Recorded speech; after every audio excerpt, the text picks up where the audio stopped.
In this video, you are going to see how to create a password protected zip folder in your PC very easily. Let's get started. Here I have a folder, the name is new folder, and I have two presentation inside this. If I want to make it password protected zip for the sharing purpose, click on right button.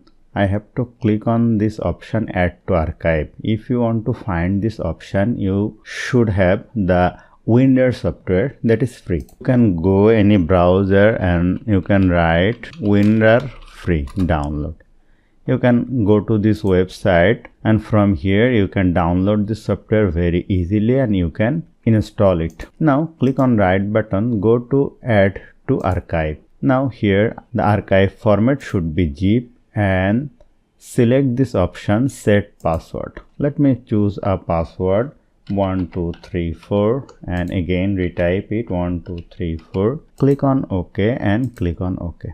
And here you will see there is another zip folder has been created. The name is new folder. Let me rename it my file. Now if I want to unzip it, click on right button, click on extract file, click on OK. Then it asks for the password. Let me write here 1 2 3 and 4. Click on OK. Then it will be unzipped and here is the file. So hope you found this video helpful. If you like this video, please share this video with your friends and family and don't forget to subscribe. Thank you.